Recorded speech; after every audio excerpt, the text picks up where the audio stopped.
let me introduce our guest speaker.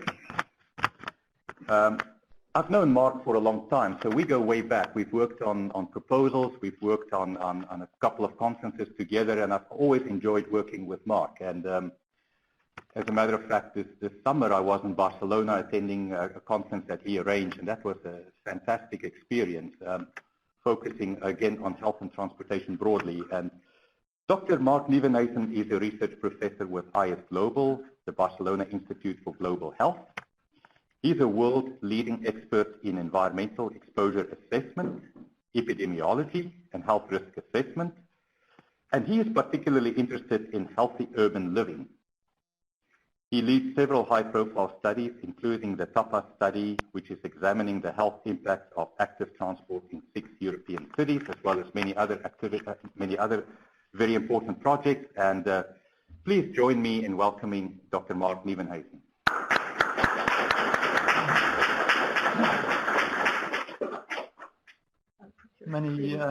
Many thanks, Joe. And first of all, congratulations on obtaining the funding for the center. I mean, it's great to have a center like this. There are not many centers around in the world on transportation and health, and I think it's extremely important.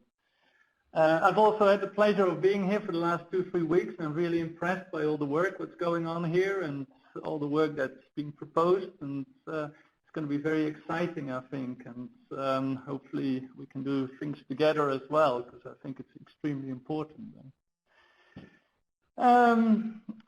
Also, I'm Dutch, actually, and it's for the Dutch, just to let you know, it's a very important day. It's the 5th of December, and it's St. Nicholas, Sinterklaas, what we say in the Netherlands. And it's one of the most important days for children in the Netherlands, because that's the day when they get all the presents. Here you get presents for Christmas, but in the Netherlands you get it today. So I'm still waiting for my presents, but I'm sure there will be something coming along. But if there are any Dutch people on the seminar that's happy St. Nicholas and enjoy tonight for all the presents. Also, I would like to thank, I saw some people from Europe, from Pia from Barcelona. Hello, Pia. Razi from Manchester in the UK. I'm glad to see you also in here. And so we have a very international audience, and it's great to see that there is so much interest for this topic, because I think it's extremely important. So what I'm hoping to do is give you an overview of traffic-related air pollution and health.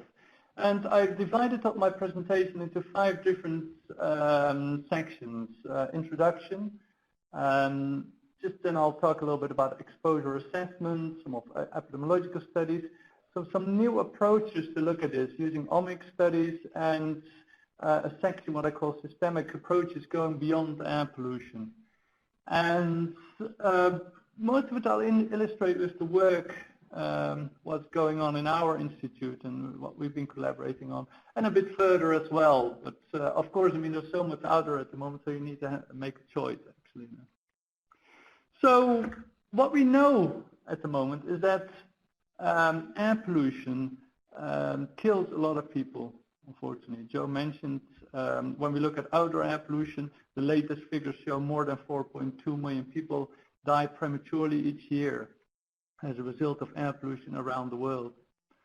And this is a study what was done by the Global Burden of Disease led by Aaron Cohen, and confirms also other studies that air pollution is a major killer. Of course, we also know that it causes many other diseases, or many diseases, including respiratory disease, cardiovascular disease. Cardiovascular is one of the main killers there. But also has effect on the reproductive system, for example, birth weight, semen quality, etc. Some of the main mechanisms what we believe that are at work are inflammation and oxidative stress that target the lungs, but also heart. We see also nowadays effects in the brain. I'll give you some examples as well for this. So you can see there's a whole range of different health impacts actually that we see nowadays from air pollution. We also know that transportation, particularly the car, but also heavy goods vehicles, are extremely important for us.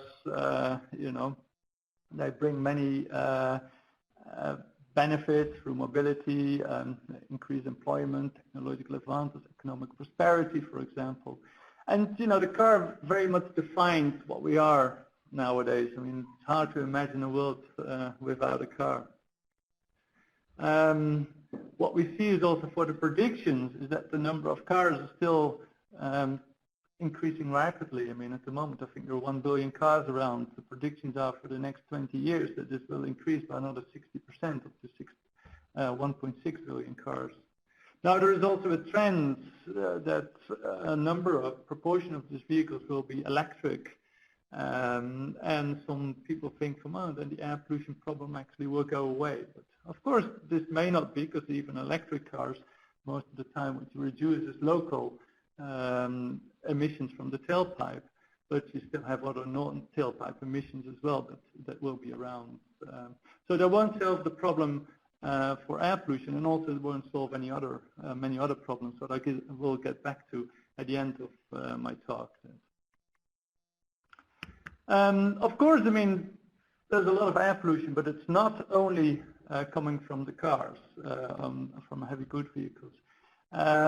But you know, so it depends a little bit on what situation you are, where you are, what is the contribution of the car, of heavy goods vehicles to the air pollution, what we see. And these are some kind of numbers here on the slide what I show for Europe, where we see that 9 to 53% of the PM10 comes from traffic, 9 to 66% of PM2.5 comes from traffic, and for NO2 it may be over 80%. So there's a wide range, and it very much depends also what other sources are there, and also the traffic density in these particular places, in these particular cities. So what I would like to do is talk a little bit about some of the exposure assessment studies that we've been carried out, what I think are quite novel, because I mean the idea is, you know, where do you kind of pick up your air pollution? What's you know, you move around the whole day, and some people think, I'm only picking up when I'm traveling, but it's, you know, wherever you are, you're exposed to air pollution. And what we try to do is get a better understanding where the air pollution that we pick up, where it comes from, and how we deal with this in our health studies, in our epidemiological studies, health impact assessment studies. So we've been able to make some advances, particularly because of the introduction of the smartphone. The smartphone is great. I mean, we use it for other things, but we've been using it for our studies.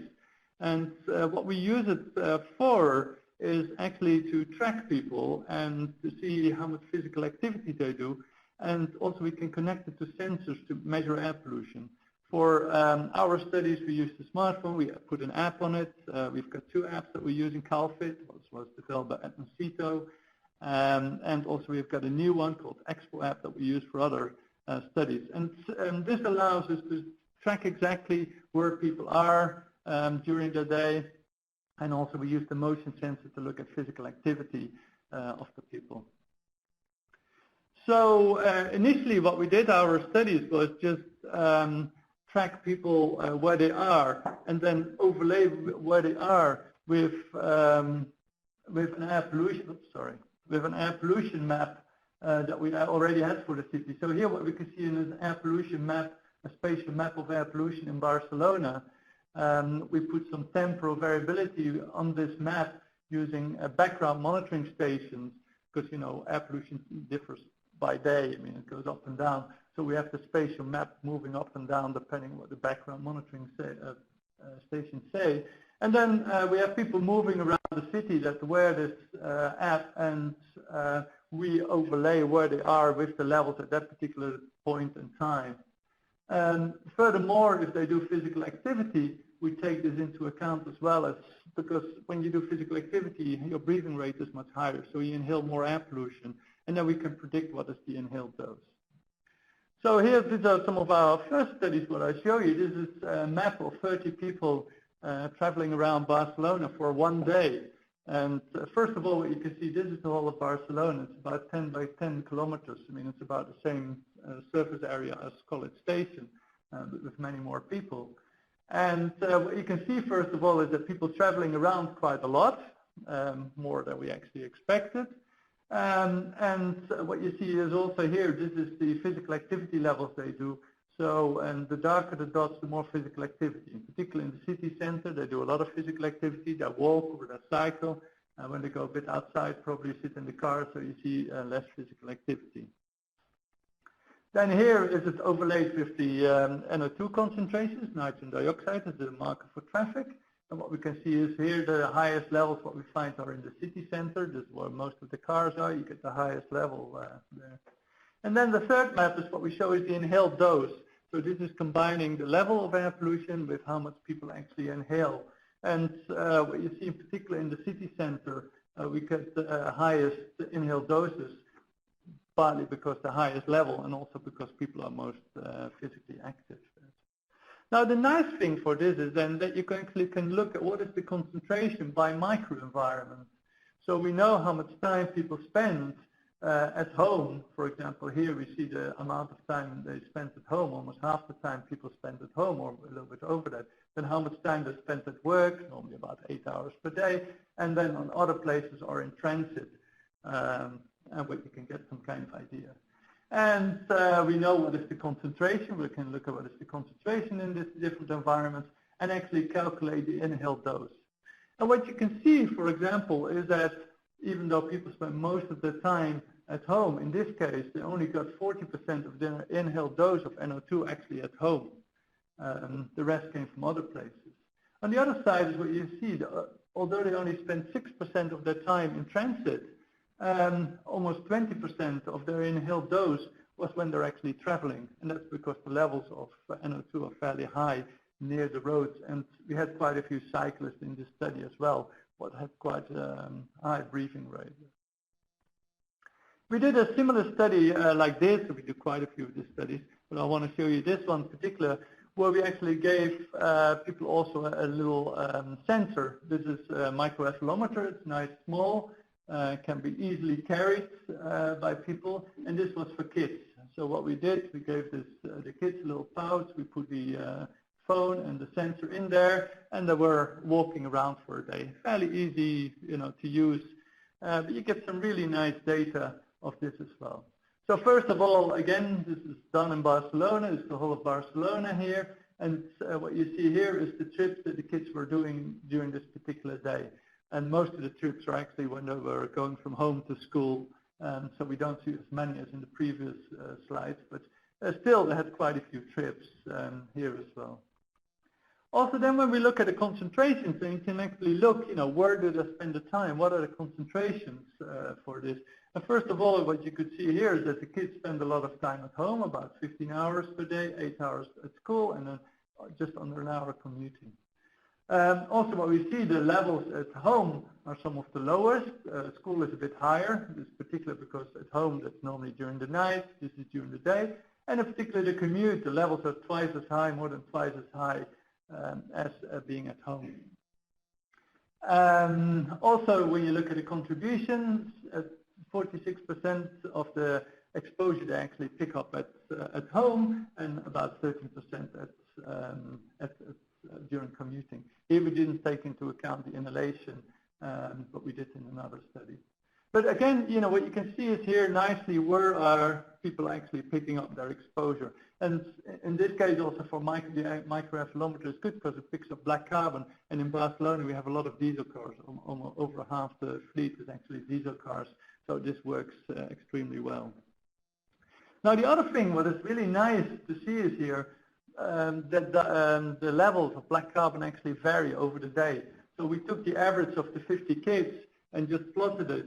And what you can see here are the black carbon levels. And this is the time from 12 o'clock at night to 12 o'clock at night. And what you can see at night, the levels of black carbon goes down. And then in the morning, you get a huge peak, the rush hour peak, when everyone gets in their car and takes the kids probably to school. And then during the day, it goes down. And then again, we get a little peak in the afternoon. This is probably when the kids leave school or being picked up. And then we get a second peak. What is probably more typical for Barcelona is when the parents, or a lot of the fathers come home, actually, because normally they work until 8, 9 o'clock at night. And so you actually see a nice peak. But you can see how much variability there actually is in black carbon levels over the day. Of course, you don't have only over the day, but also from day to day. Another large study that in a way deals with traffic-related air pollution is the ESCAPE study. It's one of the largest studies in Europe looking at air pollution and health effects. It was conducted in 36 areas in Europe. And there in the study we measured PM and NOx in the study, and also linked this data to a number of different cohorts where they're assessing different outcomes, including birth and pregnancy outcomes, respiratory outcomes, cardiovascular, and cancer. It was a huge exercise led by Bert Brunekreeft in ERAS in the Netherlands, but we also took part in Barcelona. And these are some of the monitors you see. What we put is PM monitors in people's houses, and also NO2, NOx tubes that were given to people. And these are some of the results from the different centers. For PM, we only did it in 20 sites because it's quite a lot of work to do this, where we did 3 measurements over the year for a week to get the data. And what you can see also here, there's quite a lot of variability between the different cities, between the different areas of PM2.5 levels, with typically the highest levels in the south of Europe and lower levels in the north and Scandinavian countries. Also, when you look at PM2.5 absorbance, what's a measure for black carbon, we see quite a range of levels, again higher in the south and in the north of Europe. Similarly, what we see also for NO2. For NO2, we have 36 sites.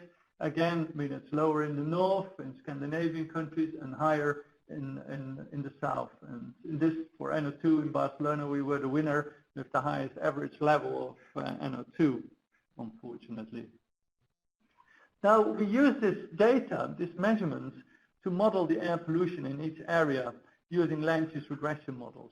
And land use regression models make use of land use measures, traffic, and regress this on the concentration. So you can make a regression model, and then you can apply this to other areas in your study where there are no measurements.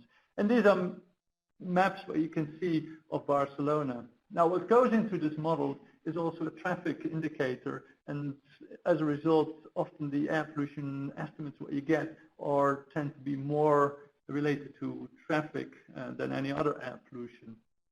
And so what we see here, the different maps as well in Barcelona, for example, NO2, this is the whole of Barcelona again, is that the map very much, the air pollution levels very much follow the road network. So these are the big ring roads in Barcelona where you see higher levels, a diagonal going through it. And then where the traffic density is highest here, again, we see the highest NO2 levels.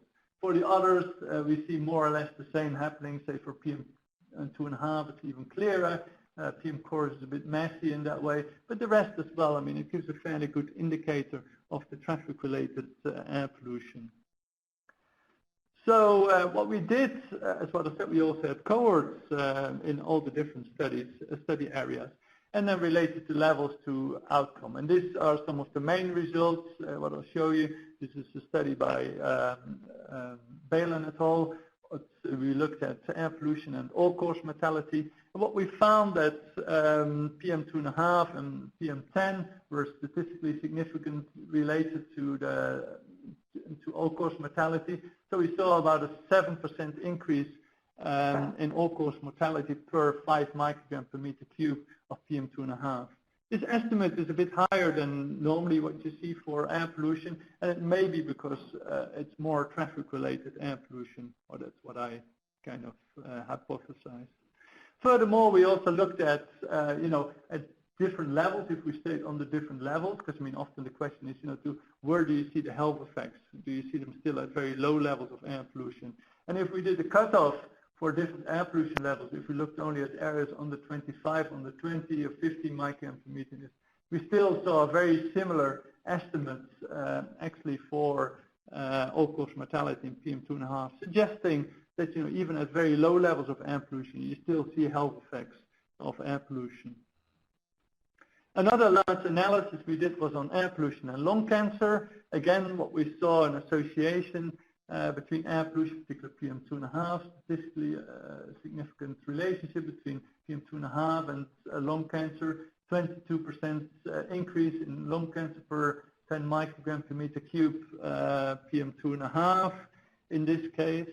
And also, when we looked at coronary events, again, we saw an association with PM2.5 and coronary events or a significant relationship. For the others, I mean, there was also an increase, although not statistically significant.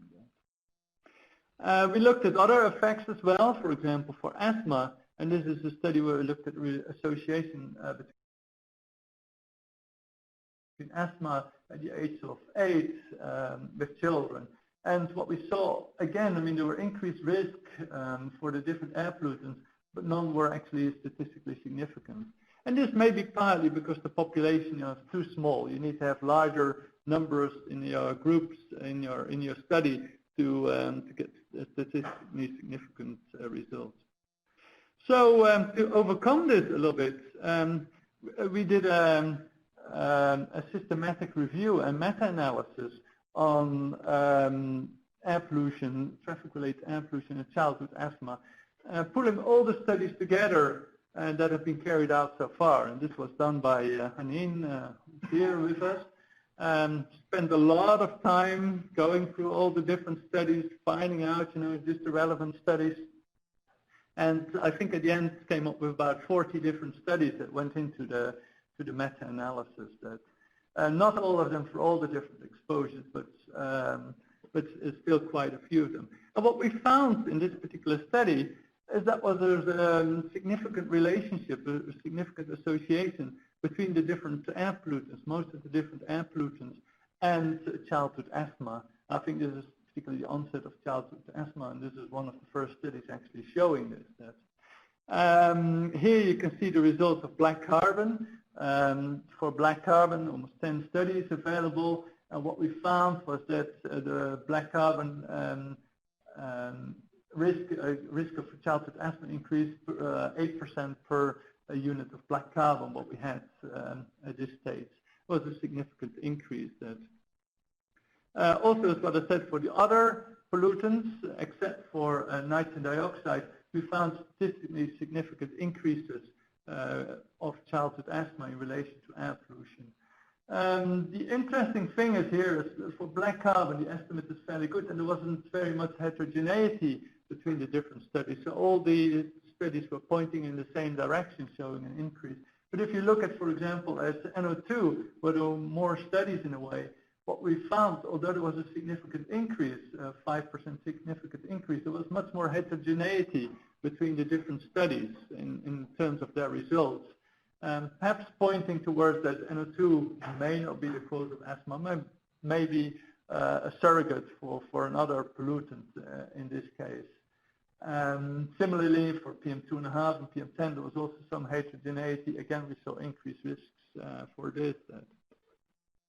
Unfortunately, very few studies looked at the air pollution risks together. I mean, so putting NO2 and PM2.5 at the model in the same time, trying to disentangle this.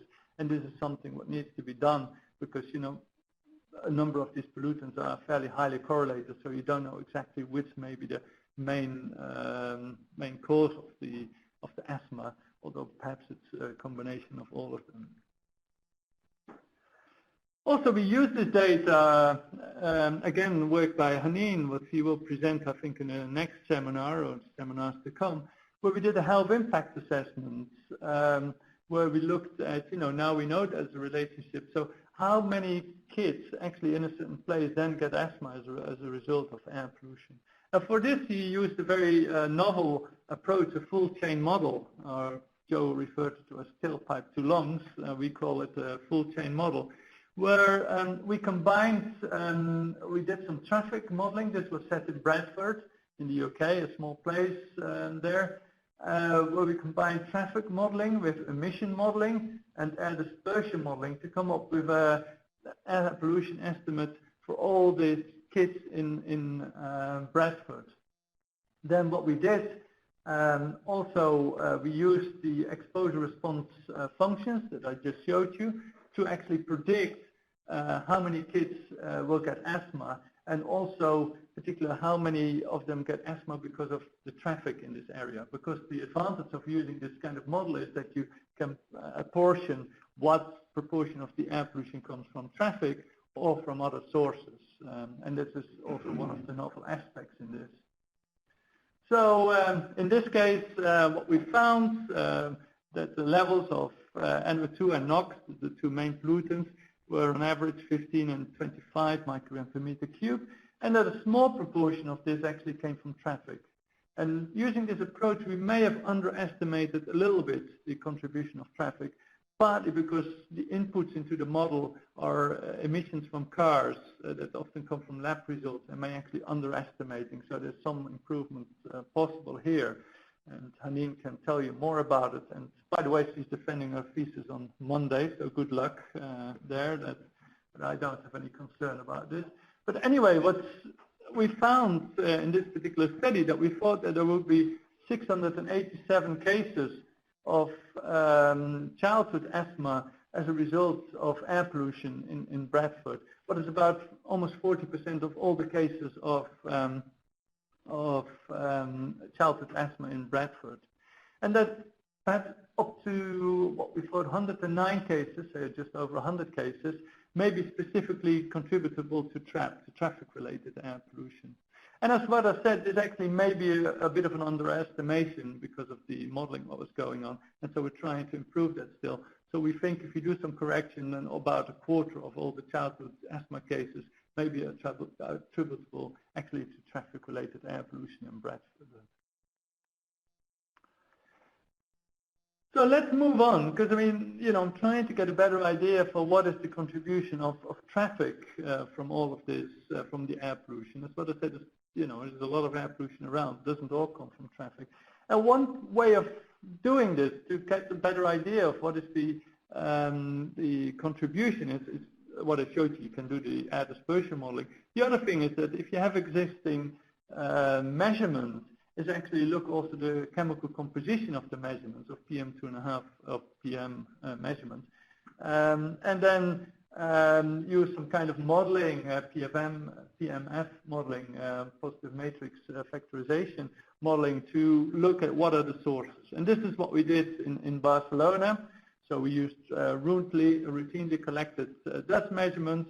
We did a elemental analysis, and then could apportion the dust to various sources. So here the source of what we're looking at is secondary sulfate, minerals, industrial, secondary nitrate, road dust, sea salt, what we get quite a bit in Barcelona, fuel, oil, congestion, and then also vehicle exhaust.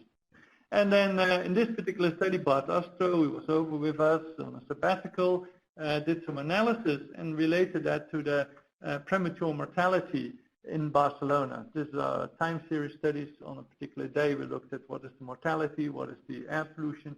And what he found was that the premature mortality was particularly associated with traffic-related air pollution, so the component in air pollution that we contributed to traffic, and also to road dust in this case, a little bit to minerals, and also to some vehicle exhaust. So if it's zero, if the this is the estimates, the dots, and this is the confidence intervals. If it includes zero, we don't assume a relationship. When it's above, we actually assume a relationship.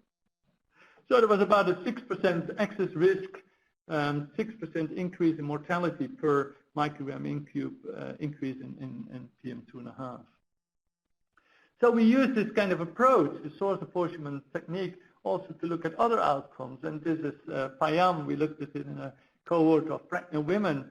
Again, what we saw was that the traffic-related component of the dust, such as brake dust and traffic dust, actually increased the risk of preeclampsia in this case, while other sources didn't really increase the risk.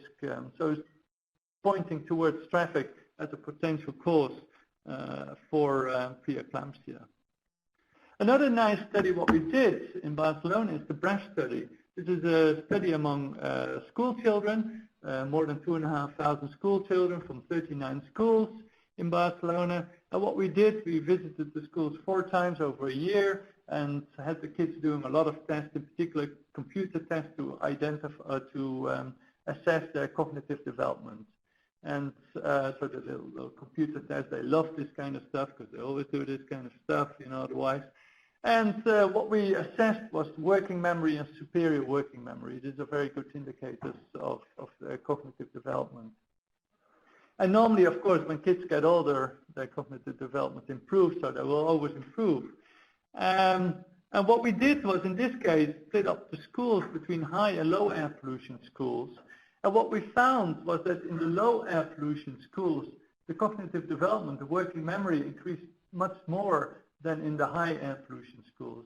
So suggesting really that, you know, the air pollution is detrimental to cognitive development. In this case, you know, we had air pollution monitors in all the schools, so these were all based on measurements actually. Now, as part of this study, also we did the source apportionment of the dust and identified all the different sources for the dust. And again, what we found that particularly the cognitive development was related to traffic-related air pollution.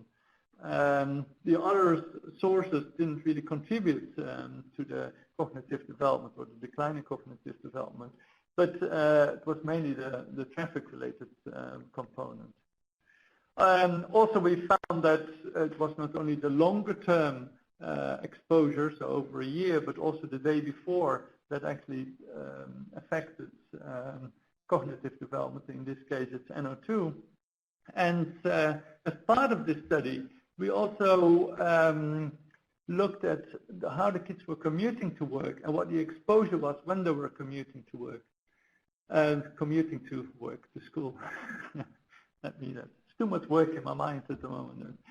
And we had to focus for this only on the kids that were walking, because there's a difference in socioeconomic class difference, you know, when you look at different commuting routes. So we focused on this for the 1,200 kids that were walking to school, estimated their levels to air pollution, and then assessed how does it affect their working memory. And what we found that was particularly for black carbon and PM2.5 during commuting, actually, if the levels of the exposure increased, their working memory actually decreased. I mean, you know, that was worse off. And so really suggesting also that even during that short time that they're commuting can actually have an effect on their cognitive development. What is kind of worrying, because it's a fairly short time. And, you know, this persisted even after we adjusted for time at home, for school, other concentrations. So it was specifically when they were in traffic, you know, walking around, that we had saw this kind of effects. So I would like to take you now to a kind of a new development, and this is the use of OMICs in assessing these kind of health effects. And we do this as part of our kind of what we call exposome research. The exposome idea is that the exposome encompasses, you know, all the environmental exposures you can have in your life, from conception to when you die. So not only air pollution, but many other exposures. You can think of noise, but then also chemicals and whatever. And we assessed this as part of a birth cohort study that we're conducting in Europe called Helix. These are 6 different birth cohorts from the north, south, east, and west of Europe, where we're hoping to assess all the exposures the kids are exposed to. And so we're looking here at food contaminants, consumer products, water contaminants, indoor air pollutants, but also outdoor air pollutants, including traffic-related air pollution, noise, built environment measures, UV. And so we try to assess them. And then also we take a subsample of them. We take a blood sample, and we run a number of OMICs technologies, what I show in a sec. And then also we assess their health. We look at their growth. We look at their respiratory health, like asthma development. And also we look at their cognitive development. And then we try to use this data to do an estimation of the impact in the whole of Europe on all these different kids. So for this particular study, for the 6 cohorts, the initial cohorts, there were 32,000 mothers and kids that were actually recruited for this. And then we selected 1,200 for them, where we did a very, very detailed assessment for all these kind of things. And then we had a little panel study where we took 150 kids and 150 pregnant women, where we did an even more detailed assessment, including giving them the sensors that I showed you before to measure air pollution and this kind of things, what are coming out of it. And so for the outdoor air pollution, for example, we produced all different maps for the different exposures. This is an air pollution map for in Sabadell, it's a city near Barcelona. So we have a map of air pollution, and you see the little dots on there are where the kids are living. So we assign them the air pollution levels on what they're actually living. This is for temperature. This is for green space.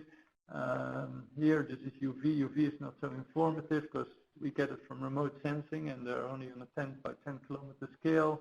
We look at built environment measures, density, road connectivity, and this kind of things, what we're interested in. And so we get a lot of information actually on this, on the kids. And the nice thing of that is that you then also can start looking at the correlations between the different pollutants. Because, you know, we focus very much here on air pollution and health, but, you know, maybe that the relationship may be confounded by other variables like noise or green space or whatever you actually get. And so the advantage of this approach is that we now have information on all the different exposures, so we can take account of this. One of the things what we actually noticed was in this particular cohort, there isn't so much correlation between, say, noise and air pollution or green space and air pollution, much less than we expected actually when we started beforehand. So a lot of the correlations are under 0.2, 0.3, what is good for epidemiological studies then. So as part of the program, as what I said, we also took blood samples for omics analysis. So what you normally have, what the kind of the idea is that we have the exposome, the environmental exposures that affects the epigenome, for example, methylation of genes that may affect the transcriptome, so how genes are being expressed, gene expressions, and then what kind of proteins you get proteome. Also with the metabolome, what kind of metabolomics you actually get as a result of exposure to this, and these then affect disease.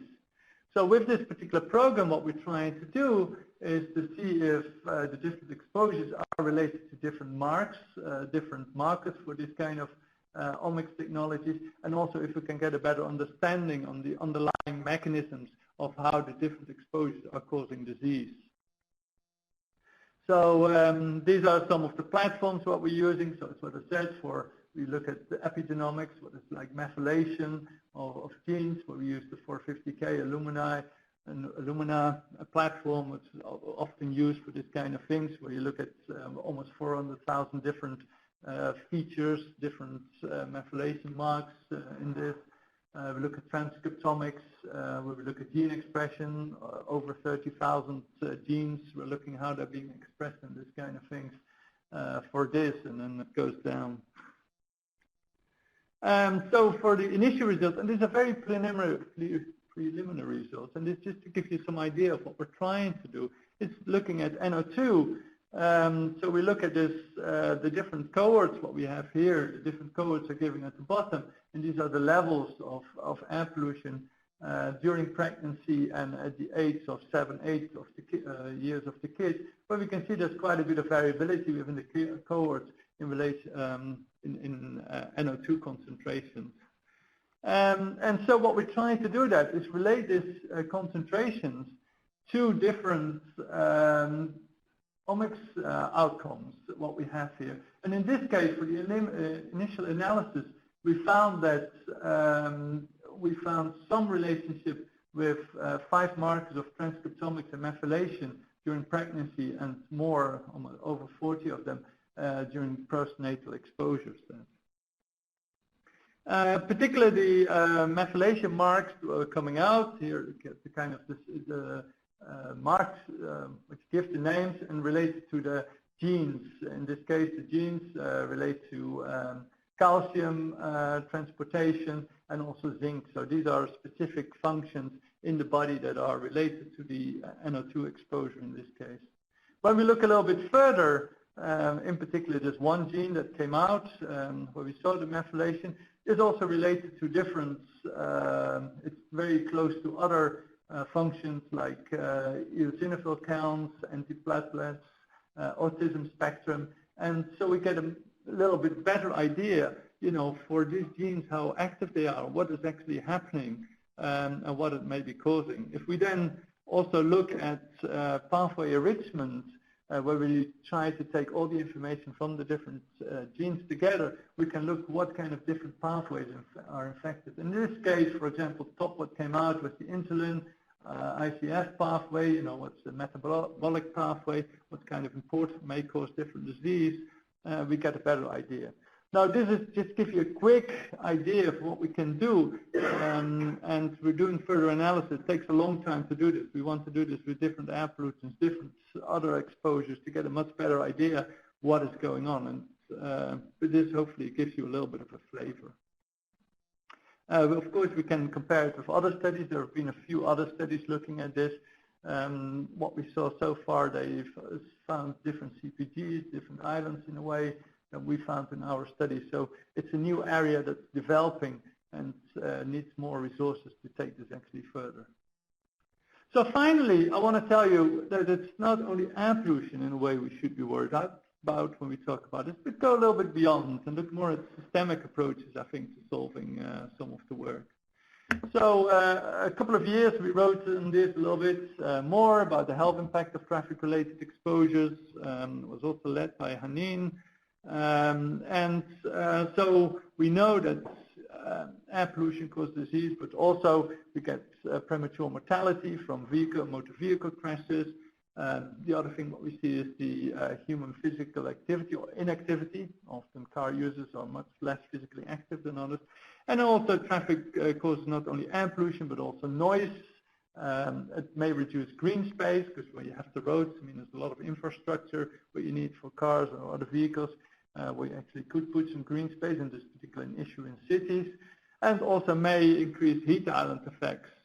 What is an issue, for example, in cities like Barcelona, where it's already quite hot, and because of all the infrastructure what we have for the cars, the temperatures are 4 or 5 degrees higher in the city center than outside. And we know that heat islands or temperature rises are also related to increased premature mortality, for example. So unfortunately, I think what we see for planning decisions have been very much based around the economy and not taking into account the health impacts. They're often not being incorporated, I think, so you get a bit of unbalanced planning. And that probably we need to look more, bring in health, make the planning more health-centric, and trying to bring, you know, engineers and public health people together to be able to do this. And this is kind of the framework that I nowadays tend to work in. I published on this a couple of years ago, where I see a clear relationship for our urban planning, how people behave, what kind of exposures we get, how it leads to morbidity and premature mortality. In this case, if you invest a lot in car infrastructure, roads for cars, what you're going to have is that people are going to use the car a lot, what produces air pollution, noise, heat island effects. People tend to be a bit more stressed, have less social contact, less physical activity, what leads to premature, leads to morbidity and premature mortality. On the other side, if you would invest in cycling infrastructure or walking infrastructure, people are going to more cycling or walk, well, it produces less air pollution, less noise. You need less space in a way. Cars take up much less space, so you may have less of the heat island effects. You know, these people that do this active transportation tend to be less stressed, have more social contact, and in particular have more physical activity, what then leads to less morbidity and premature mortality. As what I said, these are some of the estimates that are related to our car-centric society at the moment. I mean, air pollution deaths, we have some estimates. Noise, heat islands, and lack of green space are no global estimates, but also physical activity, lack of physical activity causes over 3 million deaths each year. And I'm sure in the US it's also a big problem, as it's in many other places. The other one is also the car still causes a lot of fatalities, more than 1 million per year in around the world, and I think more than 40,000 here in the US. So it's a very large burden that's not always taken into account. So recently we did a health impact assessment study in Barcelona where we asked ourselves, if we could improve urban and transport planning, what would lead to a reduction in air pollution, noise, and also would increase physical activity. What would be the health benefits in this case? In particular, we focused on premature mortality. And so we asked ourselves, in Barcelona, if we would meet the guidelines for air pollution or for noise, green space and physical activity, how many lives could we save? And for this we used our newly developed Utopia model, what is around health impact assessment model for urban and transport planning, where we looked at what is the current situation for these different exposures and what are the recommendations. And then using exposure response functions from the literature, we can estimate what is the burden related to this. So, for example, for air pollution, the air pollution levels in Barcelona at the moment 17, 18 micrograms per meter cube, PM2.5. WHO says we should have 10 micrograms per meter cube. So, if we reduce the levels by 7, 8 micrograms per meter cube, how many lives can we save? The same for noise. The WHO says that we need to have 55 decibels. Barcelona, the levels are 65 decibels, etc. So we can estimate this. And what we found that in Barcelona, we could prevent almost 3,000 premature deaths if we would meet the international guidelines. Particularly, if we could increase people's physical activity, we would prevent over 1,000 deaths, premature deaths each year. When you look at air pollution, we could prevent over 600 deaths. And one of the big surprises was that also for noise, if we could reduce noise levels, we could reduce almost 600 premature deaths. People always think, oh, noise, it's a little bit of noise, it's not very important. But it has a strong impact on health. The same for heat island effects, what we see, we could prevent almost 400 deaths. And also in Barcelona, we don't have much green space. And we estimated that we could prevent over 100 premature deaths if we would increase green space. So you can see that there's a lot of premature death related to urban and transport planning, while often what we see the official figures, people think about traffic injury deaths, and in Barcelona we see only 30 of them. So actually the real impact is about 100-fold more than what we see in our general figures. I mean, what's other things people don't think about that. So I think what we need is more systemic approaches. So we're talking a lot about air pollution, but I think we need to also address other pollutants, noise, heat islands, lack of green space, lack of physical activity. What we can do actually, if we look at the whole thing a bit more systemic, rather than only focusing on one. And therefore it's very important to bring together public health people with urban planners, with transport planners, with environmentalists, with economists to address this. I come from a public health background. I can tell you in a way what is wrong, what are the health impacts. I can't make the changes. I think there are more people here in the room, many transport planners, that actually can make changes. And I hope to work together with many urban and transport planners to actually make these changes possible. Now, as a guide, Haneen and I have been working also on this a little bit, because there are many policy measures already out there that can reduce traffic or change traffic in different cities. And we used for this the Consult tool, what is a tool developed by University of Leeds. And they have a website where you can look at transport policy measures. There are 64 that indicate what kind of the impact you have on congestion or whatever. And what we did, we added what is the impact of these policy measures on health, because we were thinking that a number of transport planners may not be aware what are the health impacts. So if you go to this, I mean, there are 6 main categories like land use, management of service, and this information provision, pricing for all different policy measures. And then we indicated, what is the impact on health. So hopefully it will help guide people for this. And we're happy to discuss more, and I'm sure Haneen can give you a whole show of this, show this sometime how it actually works. But it's a really neat tool to think about how to improve health.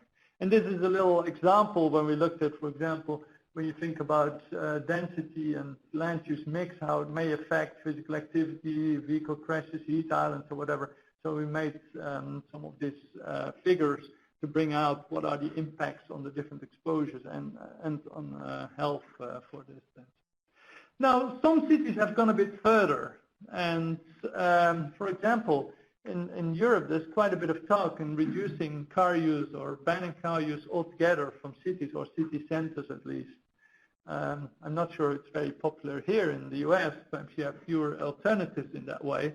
But for example, like Hamburg, they want to go car-free by 2034. And you think, is this really possible? Can we really do this? Let's see. I mean, that's what they're hoping for. And they're not the only city that's going on. And of course, car-free cities have many advantages. Haneen and I, again, we wrote a little bit about this. What would be the health benefits of going car-free? And, there are many benefits in the way that you reduce air pollution, noise, heat island effects, increase physical activity. But, also you need to have an alternative. You have to get people to move to public and active transportation. Particularly getting people physically active is very important because, it's such an important driver for health. Also, you need to provide mixed land use, street furniture, safe urban environments, to give you a few examples, and also provide the infrastructure for people to cycle around. I must say that here, Scholar Station is nice. The distances are not too big, and it would be kind of nice to cycle, but, it doesn't feel so safe to cycle. I think if you want to get people to cycle, you need to have segregated cycling infrastructure to get people around. And to get them to cycle, well, it's extremely important. Anyway, we also, this is Haneen, together, we just edited the book that's going to come out in March, where we're trying to bring urban and transport planners, environmental people, and health. Tara and Joe also kindly contributed the chapter on this. Hopefully it's going to be a good resource for people interested in this area. And also we're organizing a conference next year in just near Barcelona, Sitges, a beautiful place, November next year. Where we're trying to bring together urban and transport planners, environmentalists, public health people, go more systemic approaches to our current problems that we actually have. If you have would like to have more information, please send me an email or talk to Joe or Haneen. I mean, they're also helping organize it. And hopefully we can make this a real success, this particular conference.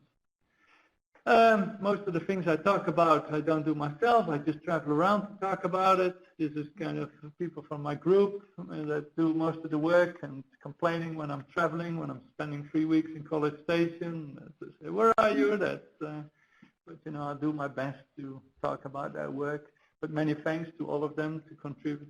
And this is where it's our building. If you by any chance you're interested to come and visit us, you're welcome to visit us.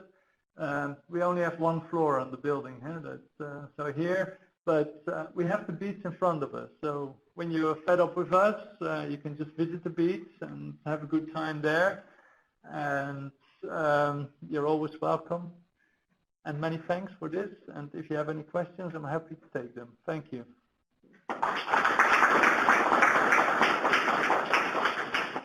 Or Joe, I think you can ask questions. How does it work? I think we'll just take questions in the room. Anybody has a question or two for Mark? Yes, Brian. You showed from one study the difference in findings from north to south in Europe.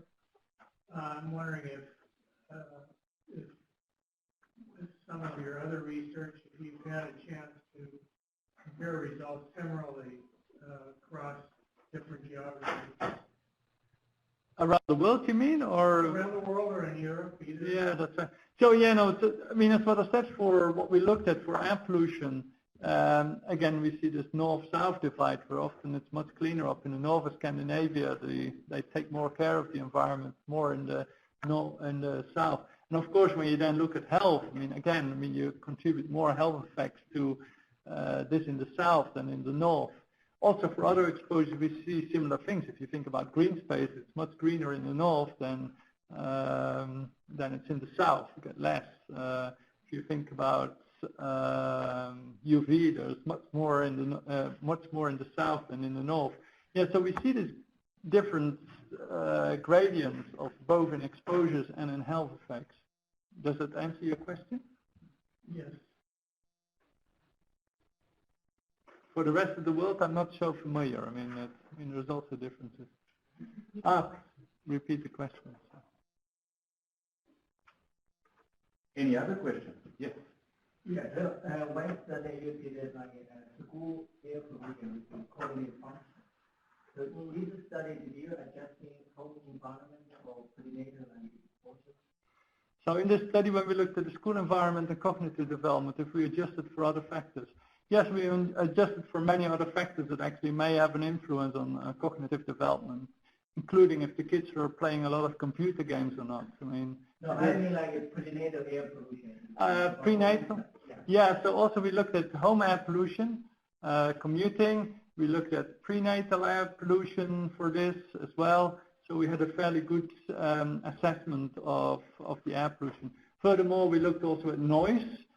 We also looked at green space. I didn't present it here, but for example, we found that also noise adversely affects cognitive development, similarly to air pollution, and that green space actually improves cognitive development. So if the kids were in a greener school, their cognitive development was better than if they were in a less green school. Just following another question. Traffic air pollution and the traffic noise is really highly correlated. So what method do you use to separate? Yeah. So the question is, traffic noise and traffic air pollution are highly correlated. Yes, there in Barcelona there was some correlation, but you have to remember that traffic noise is quite directional and air pollution isn't.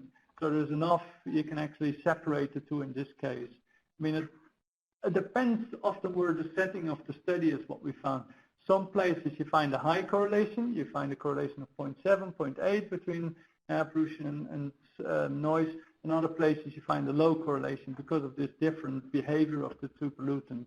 In this case, it wasn't a problem, and we could adjust one analysis for the other. So we could adjust our air pollution analysis for noise and vice versa. Thank you for a very insightful presentation. And my question is also as relates air pollution and noise.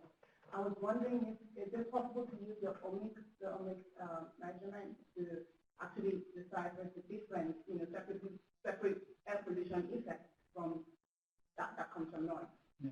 Okay, so another question on the issue of air pollution and noise, and if we could use the OMICs data from the HELIX study to separate the effects. Yeah. Yes, I think that would be very nice to do this actually, and we actually put a very nice grant together to actually look at how we could separate noise and air pollution effect using the OMICs technologies, looking at different pathways, and I think it's well possible. Unfortunately, we didn't get funded for this. That's a real bummer. I mean, so somehow one of the main comments was that the reviewer said, "Oh, you have all the data, you can do the analysis, no problem." But doing this analysis takes so much time. I mean, it's just crazy. I mean, you're not going to do it in one afternoon, run the analysis. You really need to spend a good 6 months a year actually running all this kind of different analysis. They're quite complex analysis. But yes, I think it's possible. And, unfortunately, it's a missed opportunity, I think, for the funder to look at this. And hopefully they think about it some other time and give us some more money. But no, I think it would be good because you get a much better, idea of what are the underlying pathways. You can separate noise and air pollution, I think. We have good measures in this case in the HELIX cohort, so it would be a great opportunity to do this. And the other thing is green space. Some people always wonder, how does green space affect this relationship as well? And I think we are all set to do this. But currently we can't do this. We use the exposome analysis and we use at the exposure separately. We don't look at it in much detail. Unfortunately, the funding of our program come to an end. We've got a huge database what we can work with, but this working with the database also needs some resources to do this. So Joe, if you have some money for CARTEEH, then I know you're well funded. So if you want to have you make use of a very good database, then thanks. At the back of the room. Thank you for your presentation. I really enjoyed it. I was curious about actually your OMICs presentation and your observation of the transcription and methylation. You said you found 5 markers in the gestational period and a lot more in the early childhood time period. Can you tell us about what age range does that represent in the early childhood time period? And just maybe some more information. And how did you come to understand that the insulin metabolic pathway was being affected by MSC? So you were asking about the omics that we see prenatally, a few markers. Postnatally, we see many more markers, particularly for methylation. So the age range, what we look at the kids, we follow them up from up to 7 and 9 years old. So on average, they're 8 years old at the moment. So that's when we get the results. I must say these are very preliminary results. As what I said, it takes a long time to get these results. And these are the first ones I'm putting up. Probably I shouldn't, in a way, publicize them too much, and we may do some further analysis, get different results. These are not straightforward results in data analysis. Also, when we look at these, when you have the different markers, you actually can use pathway analysis using CAC or GO, what are specific databases where you can look and, when something happens in your data, what potential pathways are affecting. And that's actually what we use. So again, this very preliminary analysis for this to understand what may be the pathways. And we're hoping in the future to get a much better understanding, use on other databases, using more study to look at, what marks are affected, what does this mean actually for which pathways are affected. But this was our initial analysis.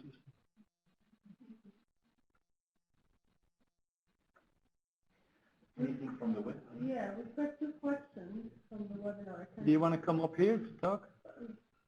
Okay, we've got 2 questions. So the first one is, what tools are available to assess emissions, traffic emissions? That's the first question. To be honest, I'm not so good at traffic emissions. Perhaps Joe can tell us more about traffic emissions. You're going to tell us about what's going on in Europe. I have no idea. I mean, you're presenting your thesis next week, so you can say a few things on that. Do you want to say a bit about traffic emissions? Yeah, I can give a bit on the European context, and perhaps Joe can fill in on the US context. So in Europe, we use a model called COPERT. It's an average speed emission kind of model. So if you know the average speed of the cars on your network and the vehicle types, you can plug that into the model and you can get the emissions. That's one way of doing it. There are different other models that have better resolution in terms of time. So they call them instantaneous emission models. So we use, for example, a model called FEM, which is from TU Graz, the Technical University of Graz. So there are different models. A lot of them are mainly related to kind of vehicle speed and engine power, so some sort of inputs that you can easily gather, and you can get some idea of emissions from those. In the US, we are doing a lot of work on the conformity side. That means that transportation projects need to fit into the conformity spectrum. And based on that, we need to do the modeling on the EPA-approved platform, which is MOVE. That's an evolution of models that came from the Mobile 1 to Mobile 6, and then eventually it became MOVE. So we are compelled to use MOVE if we are doing work on the regulatory front. However, sometimes the answers are a little bit more disaggregate, a little bit more refined, and we go with some microscopic approaches. But in general, the US approach is MOVE, the EPA-approved platform. You had a second question, no? Yes, and the second question was about self-driving cars, and this is for you. So the question is, how do you see it impacting urban living and public health?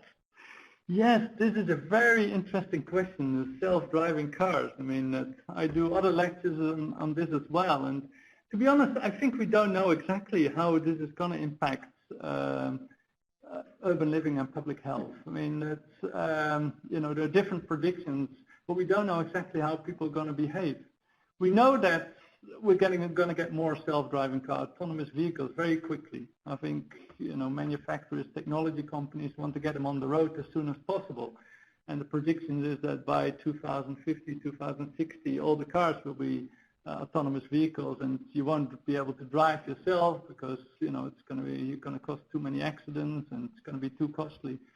The question is how people are going to behave. I mean, if we're going to get autonomous vehicles, self-driving vehicles, and we keep the same journeys, people stay at the same place where they live, if they all get their own self-driving vehicle, I think we're not going to see much of a change from what we have now.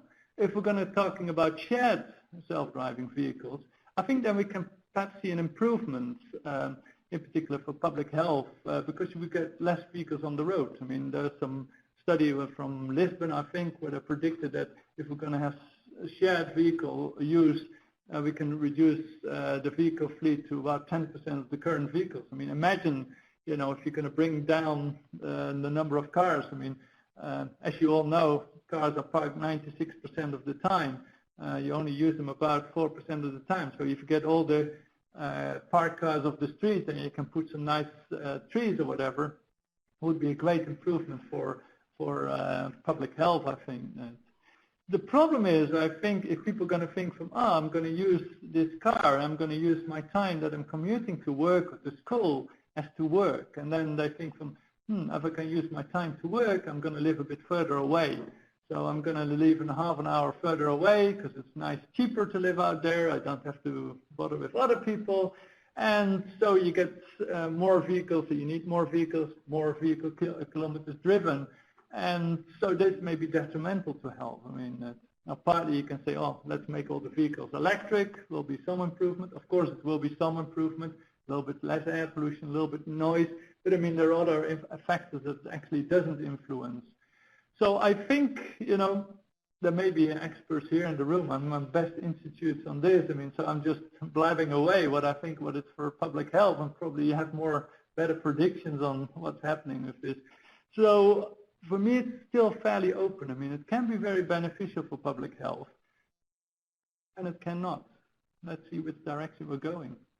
I must say, personally, I'm more worried about privacy issues because they know exactly where we're going and how they can advertise to us, etc. But it's an issue, definitely. Is there another question, Annie? You can take perhaps one more because we're out of time. So Okay. Just a quick one. So how do you measure urban heat island effects? So the question is, how do you measure urban heat island effects? I mean, the easiest kind of way of measuring it is putting sensors outside and inside the city to measure what is the difference.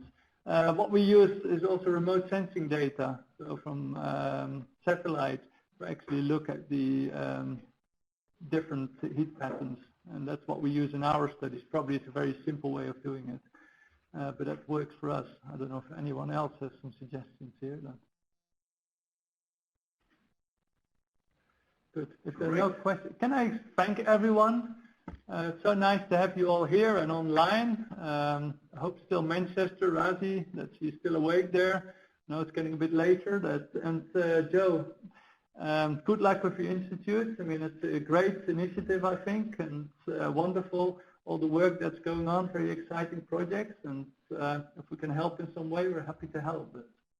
Thank you. Thank you very much, Mark. And please join me in thanking Mark for the great presentation. We are right on time. I think we learned a lot. The thing that really resonated with me is the systems approach. And even though we focused on vehicle emissions, we're definitely going to think about the other effects as well and see how we can incorporate that into CARTEEH. I just want to recognize in closing a couple of our executive committee members on CARTEEH, part of the decision-making body. Dr. Tara Ramani is sitting right there. She's an assistant director in charge of research. So for CARTEEH, so she looked out for all the research projects, helping me with that.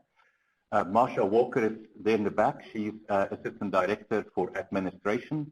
Very happy to have you here. And I'm sure on the web, I want to recognize the other Executive Committee members. From Johns Hopkins, we've got Dr. Mary Fox. She's also the Associate Director. I decided to have Mary as the Associate Director because I don't know much about the health side. I know much more about the transportation side. So working closely with Mary from Johns Hopkins is helping me a lot, opening that perspective. We've got Mike Rogers from Georgia Tech. Then we go to UTEP, Wen-Wai Lee, Dr. Wen-Wai Lee, and finally at University of California, Riverside, Kanok Boribuensamsam, and he's out there at Riverside, California. So those are the members of the Executive Committee. So if you go to our website, you'll find the profiles there. Feel free to reach out to any of us. And again, thank you so much, Mark. It's been a pleasure to have you here for the past week and a half. We've learned a lot. Looking forward to another couple of days you're going to spend with us and the collaboration we're going to continue. So, and also thanks to everybody for participating and asking great questions. Meeting adjourned.